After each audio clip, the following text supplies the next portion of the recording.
출애굽기 33장 1절에서 11절 말씀입니다. 1절 여호와께서 모세에게 말씀하셨습니다. 너와 내가 이집트 땅에서 이끌어낸 이 백성은 이곳을 떠나 내가 아브라함과 이삭과 야곱에게 내 자손에게 주겠다라고 맹세한 그 땅으로 올라가거라. 하나님이 이끌어낸 백성들을 모세가 이끌어냈다고 말씀하시는 것은 아직 하나님과 이스라엘 백성과의 관계가 회복되지 않았음을 보여줍니다. 하나님의 맹세에 대해 언급하시는 이유는 하나님의 신실하신 약속 이행에 대해서 강조하기 위함입니다. 곧 이스라엘 백성들은 금송아지 우상을 숭배함으로 징계를 받게 되었음에도 불구하고 이미 하신 약속을 어기지 않으시는 하나님의 신실하심이 대비되고 있습니다. 3절 젖과 꿀이 흐르는 그 땅으로 올라가거라. 그러나 나는 너희와 함께 올라가지 않을 것이다. 너희는 목이 곧은 백성들이니 여차하면 내가 가는 도중에 너희를 멸망시킬지 모르니 말이다. 겉으로 보기에는 이스라엘을 가나안 땅으로 올라가게 허락하시고 앞서 천사까지 보내주신다고 약속함으로써 모든 것이 정상적인 상태로 되돌아간 것처럼 보입니다. 그러나 하나님이 더 이상 그들과 함께하지 않으시겠다는 중대한 이유가 있습니다. 곧 공의로우신 하나님께서는 이스라엘이 또다시 범죄할 경우에 그들을 삼켜버릴 것이기 때문입니다. 이 말씀은 오히려 하나님의 긍휼이요 은혜인 결별 선언이었습니다. 이제 그들은 하나님의 부재라는 문제에 부딪힌 것입니다. 아무리 좋은 땅과 아무리 좋은 목적지가 있다고 해도 하나님이 계시지 않은 곳은 아무 의미가 없습니다. 4절 백성들은 이 무서운 말씀을 듣고 통곡했습니다. 몸에 장신구를 걸친 사람은 아무도 없었습니다. 통곡하는 백성들의 반응을 보면 그들이 금송아지를 만들었어도 여호와를 버릴 생각은 없었다는 것을 알 수 있습니다. 이것이 혼합주의입니다. 하나님을 믿으면서도 이 세상이 주는 즐거움을 포기할 수 없는 것입니다. 몸에 장신구를 걸치지 않고 단장하지 않는다는 것은 그들의 진정한 회개를 증거하기 위한 목적이었죠. 하나님 앞에서 낮은 자리를 취하고 애통해야 한다는 것입니다.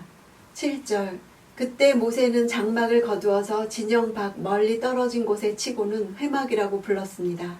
그리고 이때부터 누구든지 여호와를 찾을 일이 생기면 진영 밖에 이 회막으로 가곤 했습니다. 성막을 세우기 전에 임시로 회막을 세운 것입니다. 금송아지 우상 숭배가 진 안에서 행해졌기 때문에 여호와께서 진 가운데 거하실 수 없었습니다. 만약 주님이 그들 가운데 머물렀다면 그들을 향해 돌격하셨을 것이기 때문입니다. 더럽혀진 진영 가운데 계실 수 없는 하나님의 공의 가운데서 백성으로 하여금 진 밖으로 나가서 여호와를 만날 수 있게 하신 은혜를 베푸신 것입니다. 회막을 통해서 하나님은 이스라엘과 안전한 거리를 유지하면서 이스라엘과 영적 접촉을 유지하셨습니다. 8절 모세가 회막으로 나아갈 때마다 모든 백성들은 일어나 자기 장막 문 앞에 서서 모세가 회막에 들어갈 때까지 지켜보았습니다. 모세의 중보자적인 권위와 권능은 회막 사역을 통해서 확증됩니다. 이스라엘 백성이 다 볼 수 있는 상황에서 하나님은 회막에서 모세와 대면해서 이야기하셨습니다. 하나님은 이런 회막 교제를 통해서 모세가 시내산 정상에서 하나님과 가진 독특한 교제를 백성들에게 보여주신 것입니다. 9절 모세가 회막에 들어가면 구름 기둥이 내려와 그 문 앞에 머물러 있었고 여호와께서 모세와 말씀을 나누셨습니다. 구름 기둥은 여호와의 임재를 볼 수 있는 상징이었습니다.